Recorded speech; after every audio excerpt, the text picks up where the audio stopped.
ಪ್ರಜ್ವಲ್ ರೇವಣ್ಣನ ಪ್ರಕರಣದ ಬಗ್ಗೆ ಮಾತನಾಡದೇ ಇರೋದು ಸೂಕ್ತ. ಈಗಾಗಲೇ ವಾಕರಿಕೆ ಆಗುವಷ್ಟು ಸುದ್ದಿಯಾಗಿದೆ ಅಂತ ಬಾಗಲಕೋಟೆ ಬೆನಕಟ್ಟಿಯಲ್ಲಿ ನಿರ್ದೇಶಕ ಎಸ್ ನಾರಾಯಣ್ ಹೇಳಿದ್ದಾರೆ. ತನಿಖೆ ಆಗ್ತಿದ್ರೆ ಅವರನ್ನ ಕರೆತರುವ ಪ್ರಯತ್ನ ನಡೀತಾ ಇದೆ. ಅದರ ಬಗ್ಗೆ ನಾವು ಮಾತನಾಡದೇ ಇರೋದೇ ಉತ್ತಮ.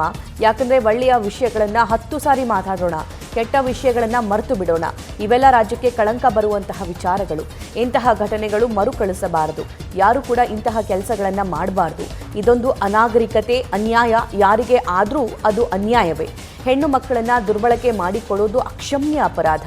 ಹೆಣ್ಣು ಮಕ್ಕಳು ಕೂಡ ಬಹಳ ಎಚ್ಚರಿಕೆಯಿಂದ ಇರಬೇಕು ಅಂತ ತಿಳಿಸಿದ್ದಾರೆ. ಬಗ್ಗೆ ಮಾತಾಡದೇ ಇರೋದು ಸೂಕ್ತ ಅನ್ನೋದು ನನ್ನ ಅಭಿಪ್ರಾಯ. ಯಾಕೆಂದರೆ ಈಗಾಗಲೇ ವಾಕರಿಕೆ ಬರುವಷ್ಟು ಸುದ್ದಿ ಆಗೋಗಿದೆ.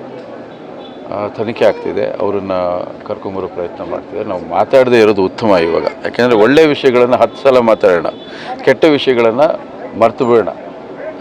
ಇವೆಲ್ಲ ರಾಜ್ಯಕ್ಕೆ ಕಳಂಕ ಬರುವಂಥ ವಿಚಾರಗಳು. ಇದು ಮರುಕಳಿಸಬಾರ್ದು. ಯಾರೂ ಕೂಡ ಇಂಥ ಕೆಲಸಗಳನ್ನು ಮಾಡಬಾರ್ದು.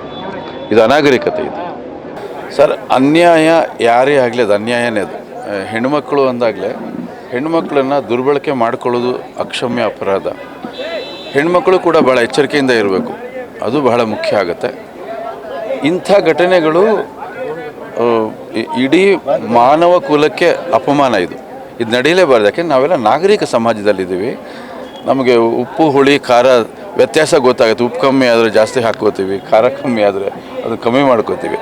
ಹಾಗಾಗಿ ಭಾಳಷ್ಟು ವಿಚಾರಗಳನ್ನು ಸೂಕ್ಷ್ಮತೆಯಿಂದ ನಿಭಾಯಿಸ್ಕೊಂಡು ನಾವು ಸಮಾಜದಲ್ಲಿ ನ್ಯೂಸ್ ಫಸ್ಟ್ ನಿರ್ಭೀತಿಯಿಂದ ನಿಮ್ಮ ಪರವಾಗಿ.